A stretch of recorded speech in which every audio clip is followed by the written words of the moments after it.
大家好，我係添添，我今日就會同我嘅爸爸一齊講呢本故事，書名就係我會飛。咁我哋而家開始啦。我會飛。抱抱係一隻小企鵝，佢好羨慕可以喺天空度自由自在咁飛嘅雀仔噶，佢都好想飛啊！抱抱為咗解決呢個疑問，就係佢點解唔會飛？於是佢就一邊搖一邊咁走到去海鷗面前，就問啦：海鷗先生，點解我唔會飛㗎？海鷗就用理所當然嘅語氣話：哈，企鵝本身就唔識飛㗎啦！抱抱就心想，但係我有翅膀喎，如果我試下揮動我嘅翅膀，或者可以飛起呢？小企鵝抱抱就開始輕輕咁樣揮動佢嘅翅膀，然後逐漸咁樣加速速度，翅膀都越抬越高。佢非常努力咁揮動佢嘅翅膀，直到佢覺得自己已經準備好要飛啦。接住佢就張開佢嘅翅膀，再舉起佢短短嘅腿，用最快嘅速度一搖一擺咁樣向前衝！衝啊！你睇下其他企鵝見到抱抱咁樣，都一頭霧水，唔知抱抱做緊啲咩啊！佢終於跑到去懸崖邊啦，最後奮力一跳，呼！結果抱抱冇飛起嚟，而且係啪嗒一聲咁樣跌到落去地面，然後不停又不停，好快咁樣向下滑啊！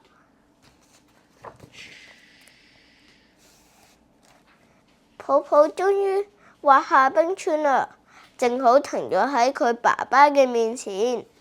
企鵝爸爸有啲驚訝咁樣問：抱抱，你喺度做啲咩啊？有冇受傷啊？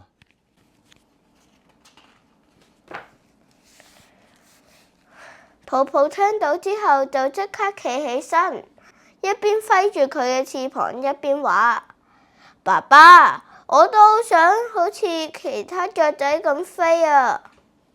企鵝爸爸就摸住抱抱個頭，溫柔咁話：傻瓜，企鵝係唔識飛㗎，不過我哋會游水啊嘛。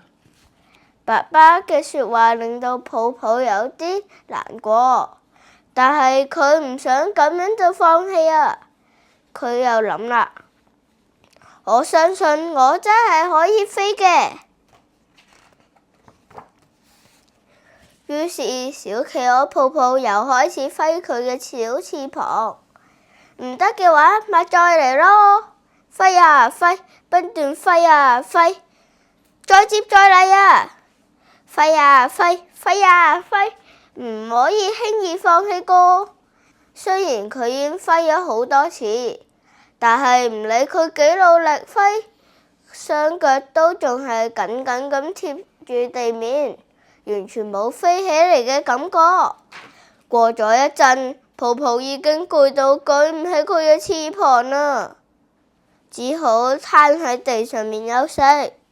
除咗揮動翅膀之外，係咪仲要練習下起飛動作呢？再努力一啲，我一定可以做得更好㗎。抱抱諗完之後，又即刻起返身，決定繼續練習啦。佢開始一邊跳一邊揮動翅膀，但係一唔小心，冇幾耐就跣親啦。小企鵝又喺冰川度瀡緊落去啦。小企鵝抱抱直情快到停唔到，哎呀！抱抱直情打咗一個關鬥添啊！最後會上到去邊度呢？最後，撲通！原來佢跌咗入海裡面啊！泡泡獨自一人慢慢咁樣沉到去深海裡面。好彩，企鵝嘅爸爸見到泡泡沉咗入海裡面之後，就即刻游到去泡泡身邊，然後就拉住泡泡嘅翅膀，好快咁樣向返上游啦。佢哋喺海裡面游啊游，接住就跳出水面。就係咁，企鵝同爸爸不斷潛水、跳躍、潛水、跳躍。佢哋發現衝出水嗰一瞬間，覺得自己好似喺度飛咁樣啊！泡泡開心咁樣喺度諗，我覺得自己就好似飛一樣啊！上岸之後，泡泡就抬頭咁同爸爸講：爸爸，我啱啱好似喺度飛咁啊！